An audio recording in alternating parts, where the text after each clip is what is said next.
Welcome students. Myself Kavita Kobarne from Gokhale Education Society's HL High School, Ozar, is going to present you another video on 10th Science chapter number 3 part first of the chapter Life Processes in Living Organisms part 2.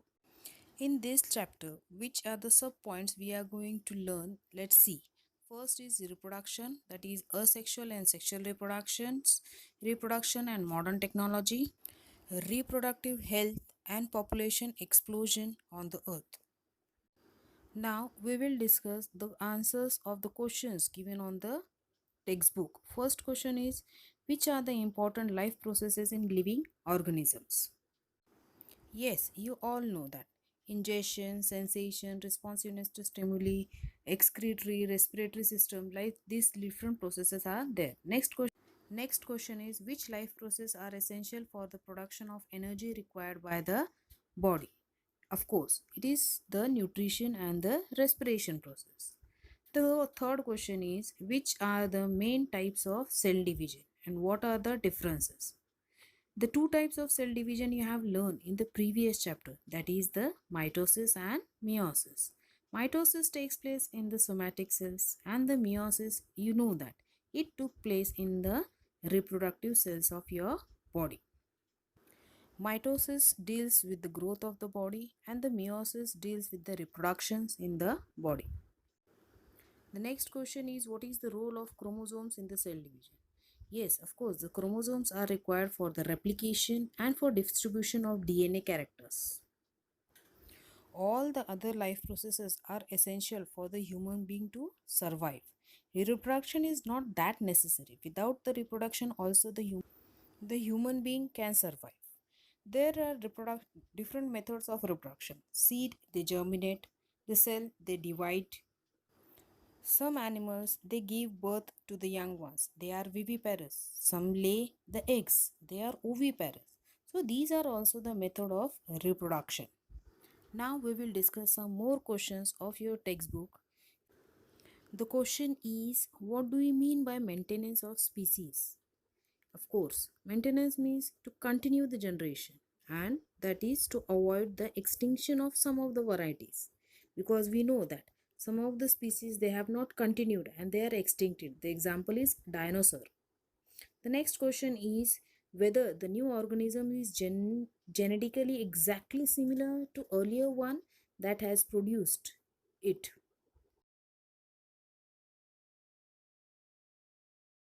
The answer to this question is no, because both the parents they are contributing. They are giving half of the characters to the new organisms. So the new organisms they may show both the characteristics of both the parents. It is not necessary they should be exactly identical to the parents. The next question is, who determines whether the two organisms of a species will be exactly similar?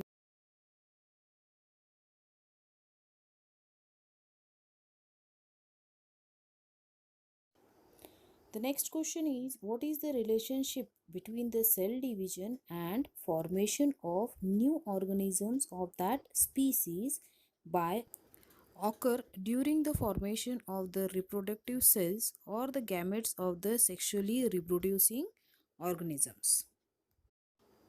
In short, we can say for creating a specialized organism, specialized or division takes place in the chromosomes.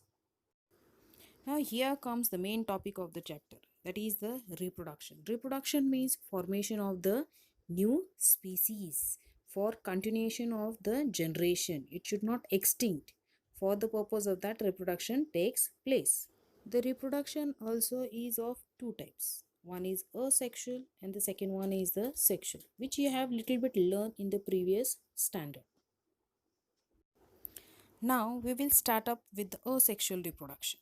Asexual reproduction, it is a formation of a new organisms by an organism of the same species without the involvement of the gametes, that is the reproductive cells. The new organisms will be exactly similar to the parent.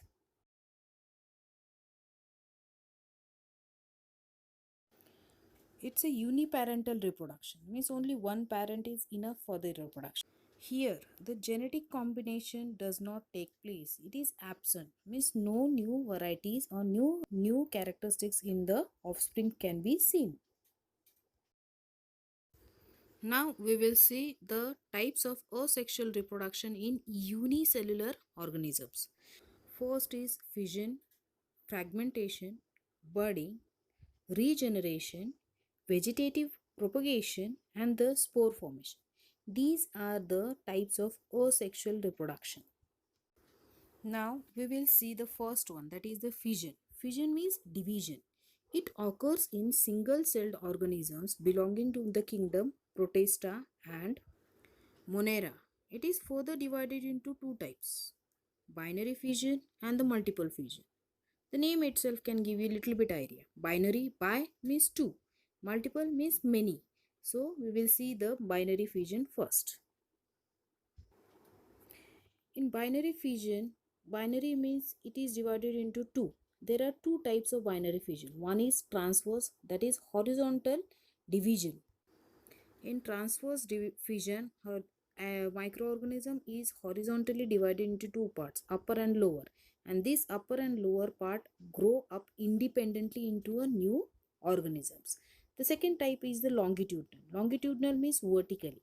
The organisms get divided vertically in two parts, left and right, and both the parts they again grow independently and form a new organism.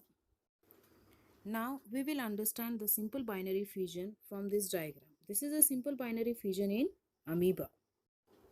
As amoeba does not have any fixed shape, so there is no fixed axis in which we can divide the amoeba into two parts. So here the division takes place. It is simple binary fission. In the fission, you can observe the mitotic division of the cell, how the nucleus get divided first and then the cytoplasm divides, and then the two daughter cells are produced from the one amoeba and they are totally identical to the parent. Next, we will see the transverse binary fission in Paramecium. Paramecium, you know, it is a sleeper-like organisms. You can see in the figure, its shape is like a sleeper. In the figure, you can see the transfer division. In the middle only, it is started getting duplicated into two parts, upper and lower one. Observe carefully. You will see that the macronuclear molecules and the mitochondria are getting divided into two parts. The next, we will see the longitudinal binary fission in Euglena. Okay. In the given figure, you can see that the nucleus is started getting elongated and they started getting dividing as like the mitosis process, and a furrow is developed in between them. The depth of the furrow will increase, the nucleus will divide, and then the new euglena will form, and that is in vertical positions. Left and right, two different euglena are formed. This binary fission usually performed by the living organisms when the favorable conditions comes, means availability of abundant food materials to them, then they do the binary fission. And remember, the daughter cells, means the offsprings produced are exactly like the parent cells genetically. The next one is the multiple fission. As the name itself gives you, multiple means many. It takes place mostly in amoeba and in other protists. What happens mostly when there is a lack of food, the adverse condition takes place, then the amoeba stops the formation of pseudopodia. Pseudopodia means they are called as a false feet. They are actually the extension of cytoplasm for the movement of amoeba. So in adverse condition, we will not find the pseudopodia in amoeba. They disappears. They started developing around themselves a enclosed covering that is called as a cyst, and inside the cyst the nuclear division takes place. Due to repeated nuclear divisions, many amebulae are formed inside it. They remain in the cyst till the adverse conditions disappear. When the favorable conditions comes, then many amebulae are released. In the figure you can see, under the favorable conditions, the cyst breaks up and the daughter cells are released in many a number. The next type of asexual reproduction is budding. Yeast, we are getting it in the medical. you can bring it and just put it in a warm water, add little bit of sugar in it and keep it aside for 1 hour. After the 1 hour, just take a drop of that water under the microscope. You can observe the figure like this. The yeast, they are just showing the budding. They are growing the buds on the surface of its. A small bulge appears on the surface of a parent cell.